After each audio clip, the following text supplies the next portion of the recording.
بسم الله الرحمن الرحیم. در ادامه لکچر پنجم که درباره ایونت هندلینگ گپ میزدیم، در لکچر ویدیو اول لکچر پنجم طریقه اول ایونت هندلینگ دیدیم که توسط HTML پراپرتی چطور میتونستیم ایونت ها را هندل کنیم.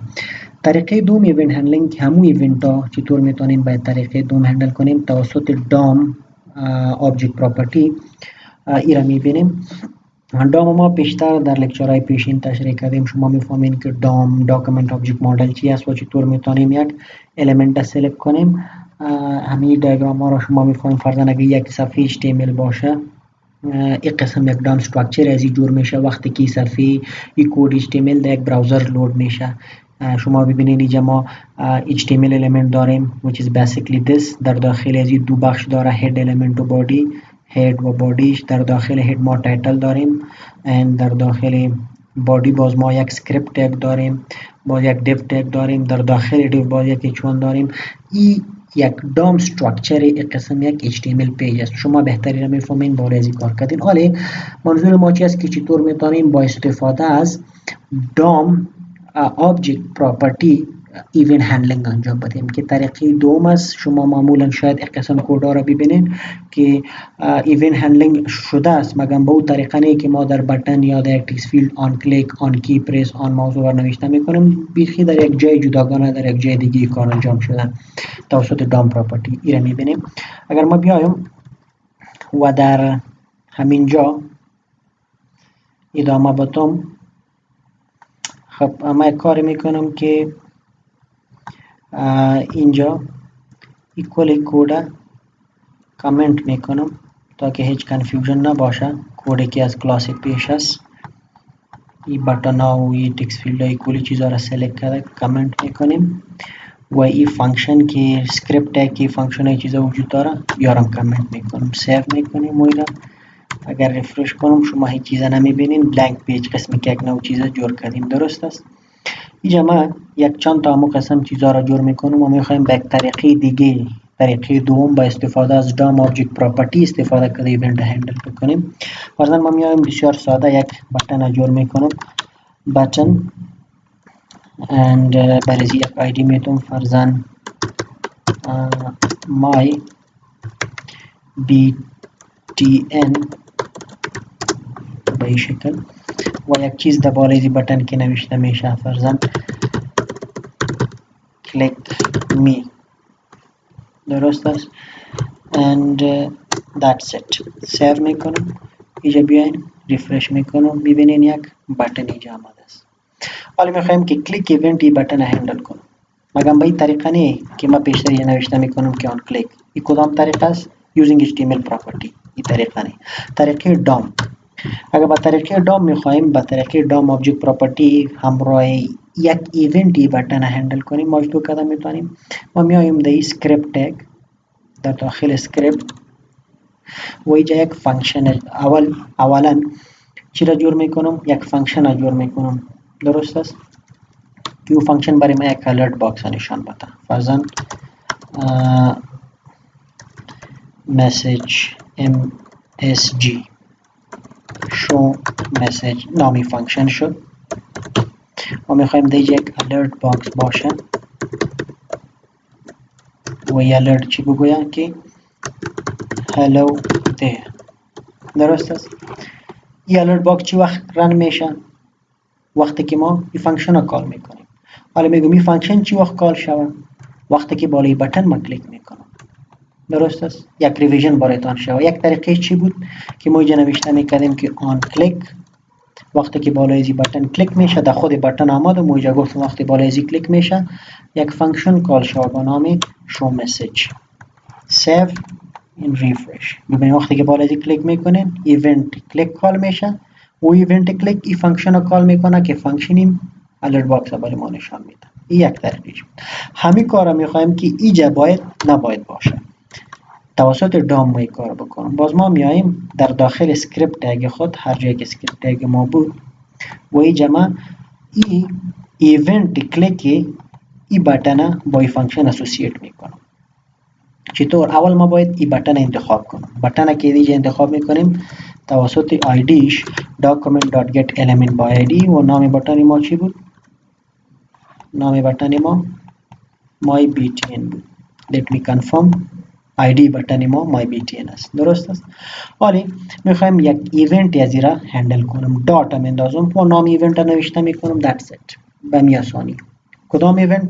آن کلیک. میخوایم کلیک ایونت از را هندل کنم. وقتی که بالا از این کلیک میشه چی باید شوه؟ این فانکشن باید کال شوه. نام این فانکشن چی است؟ مساوی میشه با نام فانکشن show message. that's it. و اینجا متوجه باشین که قوسا نباید پرتین. فقط نام فانکشن بدون قوس. this is it. save and refresh. حالی بالا از این کلیک کنیم همون کار انجام میشه. درست است. این ما چی میگیم؟ event handling using DOM object property. توسط DOM object property ما event handling به این طریقه میکنیم. حالی جگه کس میاد اینجا میبینه اینجا هیچ کدام کلیک ایونت، کی پرس ایونت، کی داون ایونت، ماوس اوور ماوس آوت هیچ کدام ایونت نیست. مگم در اسکریپت اینجا ایونت هندل شده است. حالی فرضاً ما میگم که نه این کارا نکنه، چی کنه؟ این رنگ همین بटन تغییر. خب ما این پس میمانم یک ایونت دیگه را جور میکنم. فرضاً میگم وقتی که بالای زی ما کلیک میکنم خود درست است این الرت باکس میاد. وقتی که بالای زی ما ماوس میارم این بटन رنگ خود تغییر کنه. درست است. کس میکال میکنه مگم او دیفالت ویندو HTML است. میگم که یک رنگ سرخ و سبز بگیره. ماوس اوور ایونت زیر هندل کنم توسط DOM object property. با چی میکنیم؟ همین بटन انتخاب میکنیم document dot get element by ID. درست است. ID بटन ما چی بود؟ MyBTN dot حالا یک ایونت نوشته میخوایم هندل کدامش؟ on mouse over. وقتی که بالای از این بटन ماوس میآید چی باید شوه؟ یک فانکشن کال شوه با نام CNG color. تالی فانکشن را جور نکردیم. حالا میایم پایین هر جایی که بود یک جای فانکشن را جور میکنیم با همین نام C change color function. این change color function چی میکنه؟ این بटन را سلکت میکنه و رنگش تغییر میده. that is document. اول که بटन را سلکت میکنیم get element by ID بटन ما چی است؟ MyBTN dot چی را میخوایم تغییر کنیم؟ کلرش. کلر مطلب کلر نوشته شه dot style dot color is equal to suppose red. save and now refresh. ما که بالا از کرسر میارم ببینید چی میشه؟ سرخ میشه. وقتی که بالایش کلیک میکنم کلیک ایونت فر میشه. این مسیج برای ما میاد. درست است. همون ایونت ها کلیک ایونت، ماوس اوور ماوس آوت ایونت همون ایونت ها رو اینجا هندل میکنم. خب یک چیز دیگه ما اینجا دو بار نوشته کردم که document.getElement by ID یک بटन سلکت همون بटन سلکت کردیم. باز اگه همون بटन سلکت میکنم باز استیتمنت نوشته میکنم. زیاد دور و دراز و طولانی میشه. ما چی کردم میتونم که این بटन گرفته در کنترل وریبل پر تو موضوع استفاده کنم. یعنی که ما get element by ID را بار بار نوشته نکنم.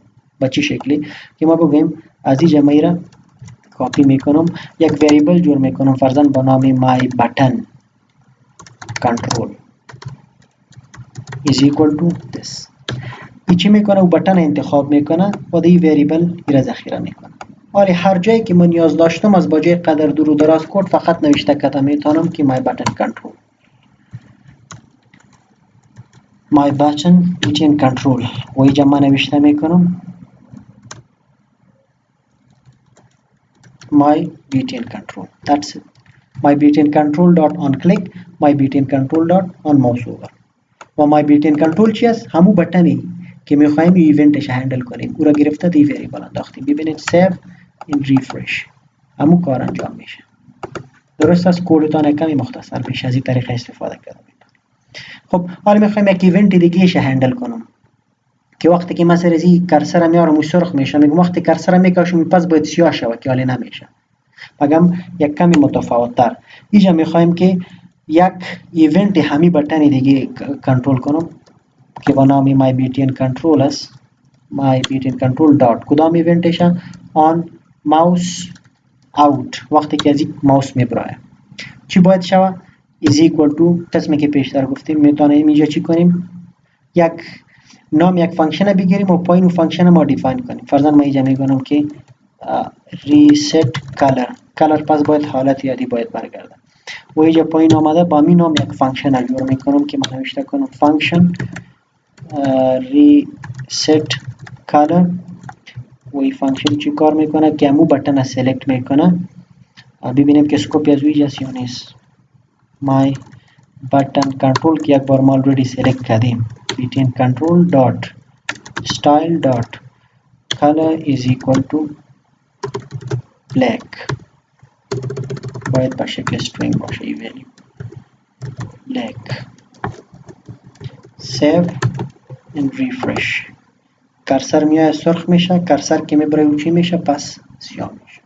به شکل اگر فرضاً شما بخواین که همین کارا اینجا انجام بدین، از با جای از اینکه یک بار جدا فانکشن رو دیفاین کنین و بعدا نام فانکشن اینجا پاس کنین، همینجا میخواین که این کار انجام بدین، چطور میتونین بکنین؟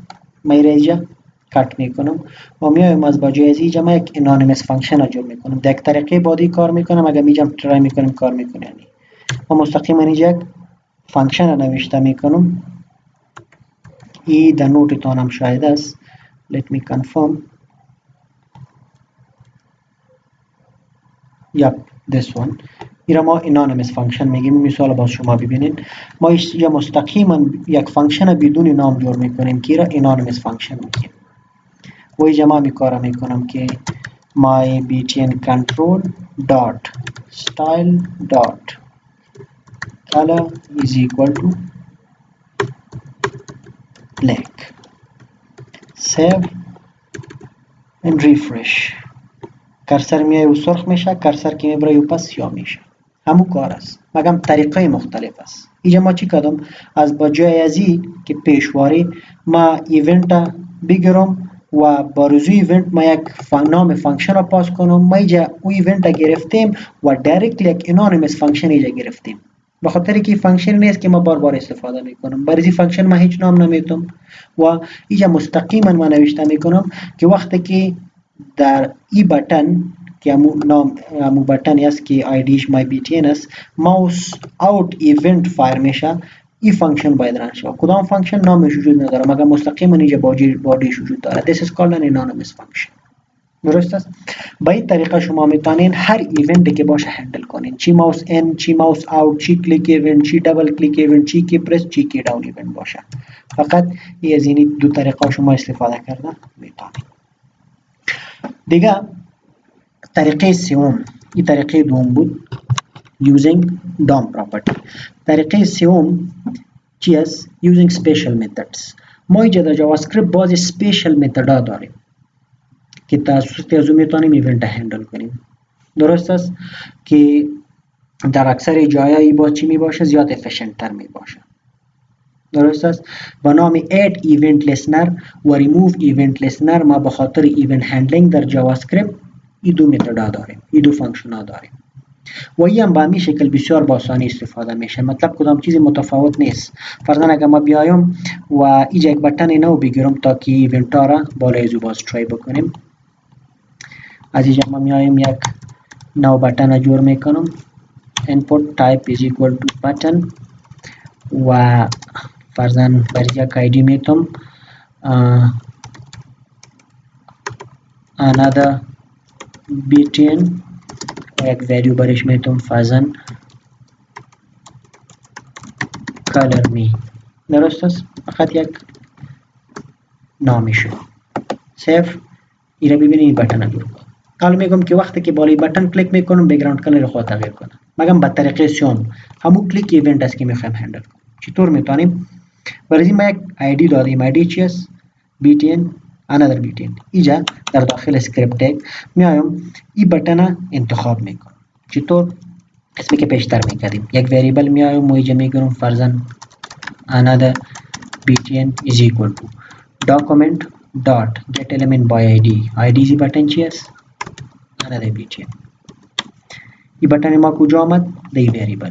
حالا بالایی ما از این اسپیشل متد استفاده کرده هر ایونتی که بخوایم فر کرده میتونیم. فرضاً میگم که another btn که همین بٹن است. میخوایم یک ایونت listener را باید کنم. add event listener. this is the special method. درست است؟ این special method است که ایونت با هر کنترل که بخوایم اد کرده میتونیم. چی بٹن باشه، چی تکست فیلد باشه، هر کنترل که باشه. مگم سپلش باید دقیق باشه. سپیل ببینیم add event listener the event E capital است the listener L capital است add event listener. این سپیشل متد از ما 3 پارامتر میخواد. معمولا ما سر دو تاش کنات میکنیم، سیومش زیاد کار نمیآید. پارامتر اولش ایونتی که میخوایم هندل کنیم، یعنی ما میخوایم که یک ایونت لسنر با یک ایونت علاوه کنم. برای چی؟ بالای بटन. کدام ایونت میخوایم هندل کنیم؟ آن کلیک ایونت میخوایم هندل کنیم. نام ایونت در پارامتر اول نوشته میکنیم اسپیس. در پارامتر دوم فانکشنی که باید ران شه وقتی که ایونت کال میشه. قسمی که ما پیشتر اینجا میکنیم. اینجا ببینید ایونت است و این فانکشنی است که باید ران شه. اینجا توسط اسپیشل متد ما می کار کردن میکنیم. درست است؟ فانکشنی که میخوایم ران شه فرضاً میگم که نام فانکشن ما چی است؟ ما یک فانکشن اینجا میتونم که فرضاً change اینجا نوشته کردیم فرضاً bg color. درست است؟ و یا آماده فانکشن رو دیفاین میکنم. فانکشن bg color.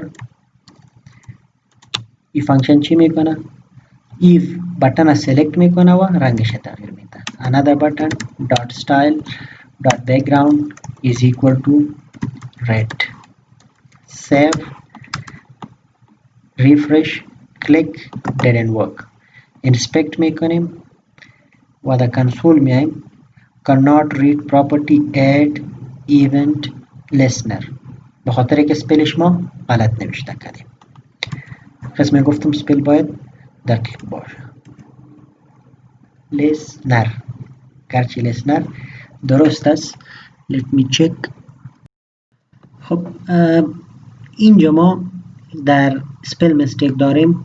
در get element by id ما id که get کردیم ای آیدی نیست به خاطر که اینجا یک اچ مانده است. از این خاطر ما باید امو آیدی را باتم another btn save و را ریفرش میکنم. وقتی که سر ازی کلیک میکنیم it doesn't work again. خب اینجا میبینیم این کنترل درست گرفتیم. بازی کنترل سلکت کردیم event add event listener فانکشن کال کردیم. خب اینجا اشتباه داریم به خاطر که اینجا ما نام ایونت نوشته میکنیم. ایونت نه، یعنی که آن کلیک یک ایونت است مگم اینجا ایونت لیسنر آن کلیک ایونت نمیشناسه. برای باید بگیم که کلیک وقتی که بالای ازی کلیک میشه به خاطر که HTML پراپرتی نیست یا دام نیست که توسط از ما HTML پراپرتی سلکت میکنیم. این متد است که اینجا باید به شکل که پری دیفایند است برای ازی که کلیک متد توسط ای کیورد باید بشناسیم. درست است؟ کلیک نوشته میکنیم و بعدا همون فانکشنی که کار میکنه هر چیزی که در داخلش هست رو نوشته میکنم. سیو میکنم، ریفرش. وقتی که ریفرش کنم ببینید همون کار انجام میشه. اصلا کار همون کار است مگر این طریقه سومش است که توسط add event listener ما میتونیم این کار انجام بدیم. با همین ترتیب مختلف ایونت های دیگه اینجا ما اضافه کرده میتونم. یعنی که ما میگم که بالای همین بटन که اینجا ما در وریبل چی انداختیم another button dot add event listener فانکشن کال میکنم و اینجا نام ایونت فرضاً ما برش پاس میکنم. فرضاً ما میگم که دبل کلیک به خاطر از این کیورد که استفاده میشه. let me check. خب let me see if I can find the double click. شاید با نام دبل کلیک یا DBL کلیک باشه. این با شما از اون لیستی که ما براتون دادیم دانلود از اونجا یافته میتونین که کدام کیورد به خاطر کدام چی استفاده میشه به خاطر کدام ایونت. ما یک ترای میکنم. let me say double DBL کلیک. اگر بود میگم وقتی که دبل کلیک بالای بटन میشه یک فانکشن کال شوه به نام bg reset. درست است؟ همون کار که پیشتر کردیم. حالا اون فانکشن رو جور میکنم. فانکشن bg reset که باز یک سپل مستیک داریم اینجا باید که ای باشه به شکل. و از اینجا آمده ما میخوایم که چی کنم امور انتخاب کنم بटन که با نام another btns dot style dot background میخوایم پس white شود به شکل. save. let me see اگر همین نام درست نوشته کرده باشم میتونیم یک کلیک میکنیم سرخ میشه، دبل کلیک میکنیم سفید نمیشه به خاطر از اینکه این به شکل نیست. DBL کلیک شاید خورد باشه. یس میبینید وقتی که ما بالای کلیک میکنم یک ایونت فار میشه سرخ میکنه، وقتی که دبل کلیک میکنم دیگه ایونت فار میشه که چی میکنه سفید میکنه. این توسط چی؟ توسط اسپیشل متد اد ایونت لیسنر. با می ترتیب ما هر ایونت ایجا علاوه کرده میتونیم. آن ماوس اوت، آن ماوس اوور، این هم فقط همون کارا میکنه. اد ایونت لیسنر چی کارا میکنه؟ یک ایونت با یک ایونت هندلر اسوسییت میکنه. هر ایونت هندلری که بود و این کار ما توسط دام هم میکنیم. ببینید یک ایونت با یک ایونت هندلر اسوسییت میکنیم. همین کار ما توسط HTML پراپرتی میکنیم. ایونت با یک ایونت هندلر اسوسییت میکنیم. یک کار سه طریقه متفاوت نظر به ضرورت شما میتونید از استفاده کنید. هر یک که براتون خوبتر بود. اینجا شما از اون طریقه انانیمس استفاده کرده میتونید. فرضاً اگر شما نمیخواین که فانکشن رو جدا نوشته کنین و نام فانکشن رو پاس کنین، اینجا شما مستقیما انانیمس فانکشن بگیرید. یعنی از بجای نام فانکشن یا شما گفته میتونید که امیجا ما یک فانکشن بدون نام دیفاین میکنم و در داخل فانکشن می کار میکنم. کار چی است؟ همون کاری که وایت میکنه. اینجا کات میکنم و اینجا پیست میکنیم و این فانکشن هیچ مالی نیاز نداریم. ببینید سیو، ریفرش، کلیک، دبل کلیک، پس سفید میشه. This is called anonymous function. یعنی چی؟ add event listener وقتی که بالای ای بटन دبل کلیک میشه add event listener ای فانکشن رو کال میکنه. That's it. اینجا ما می کار میشه مگر موجا فانکشن رو جدا گرفتیم نامش پاس کردیم. درست است؟ با همین ترتیب اگر میخواین که ایونت ریموو کنین شما میتونین از یک remove event listener فانکشن استفاده کنین. یعنی چی؟ یعنی که اگر شما بیاین بالای ما کلیک میکنم add event listener فانکشن کال میشه ایونت اد میکنه. وقتی ما میگم وقتی که بالای ما کلیک کنم این چی باید کنه؟ از این بटन فانکشن ایونت ریموو کنه. باز شما میتونین از بجای add event listener شما از remove event listener استفاده کنین. به این شکل remove event listener. درست است؟ اینه آن کلیک چی شده؟ remove event handler کال شده و remove event handler چی میکنه؟ remove event listener را کال میکنه. شما میگین که کدام ایونت ریموو کنه و کدام فانکشن است. این را شما ترای کنین قسمی که add event listener است در یک بटन remove event listener را بگیرید. دیگه طریقش سیم است. یک اسپیشل متد یک دو متدای دیگه هم هستن به نام attach event و detach event که به شکل add event listener و remove event listener کار میتن مگر یا مخصوص به چی هستن؟ اینترنت اکسپلورر هستن.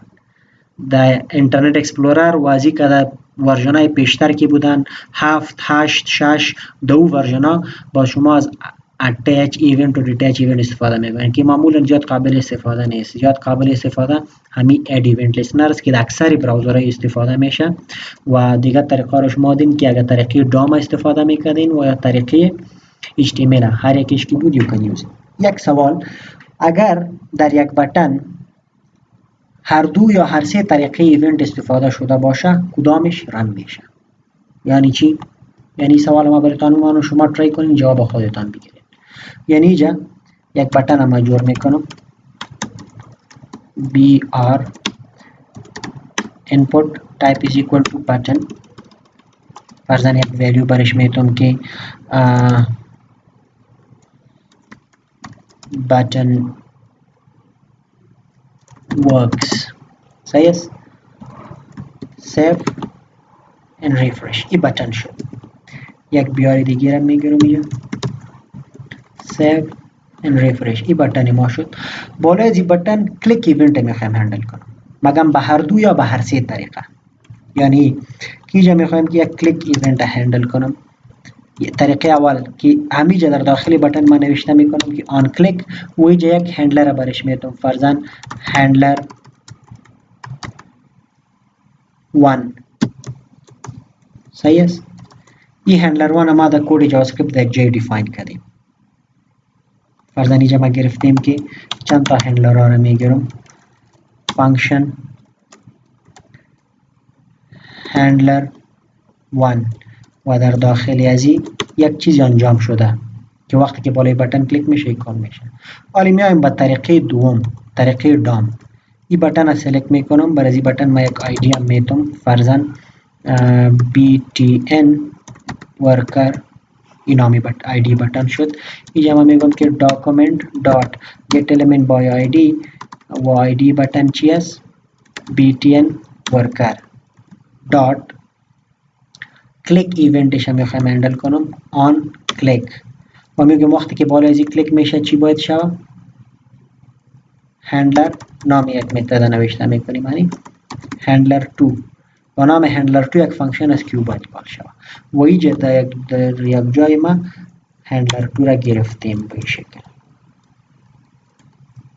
این شد هندلر 2 که کد خود داره یا یک کاری مطلبی اینجا انجام میده و اینجا به طریقه سوم هم ما کردیم که فرضاً ما گفتیم که document.getElementById و میره انتخاب کردیم که فرضاً btn worker dot طریقه special method add event listener و اینجا گفتیم که وقتی که بالای ازی کلیک میشه یک فانکشن به نام handler 3 کال شود و در اینجا یک جای handler 3 هم گرفته شده است. حالا ببینید ما در این بटन کلیک ایونت گرفتیم مگم به 3 طریقه. طریقه اول HTML attribute، طریقه دوم DOM object property، طریقه سوم special method add event listener. وقتی که من کلیک میکنم هر سهش کلیک ایونت هندل کردن کدامش میشه؟ آیا هندلر 1 رن میشه، آیا هندلر 2 رن میشه یا آیا هندلر 3 رن میشه؟ این باید هندلر باشه بشه. درست است؟ جواب ازی رو شما پیدا کنین و خودتان قسم سریزی پرکتیس کنین، فقط اینجا کد امپلیمنت کنین و این کد رن کنین شما جواب یافته میکنین و در این نوت تان هم است. اگر کس جواب یمی سوال میخواست بفهمه این نوت بخوانه، در این نوت جواب وجود داره. That's it for today. در کلاس بعد انشالله کوشش میکنیم یک کلکولیتر و یا یک فارم ولیدیشن بالای جاوا اسکریپت انجام بدیم و بعد از او موضوع جاوا اسکریپت ما تمام میشه و یک موضوع جکوئری میریم یا موضوع بوتسترپ میریم. شما پرکتیستان بالای جاوا اسکریپت خوب زیاد بکنین به خاطر که تاپیک نهایت مهم است و اهمیت شما طال شرایط فهمیده باشین. That's it for today. See you in next class.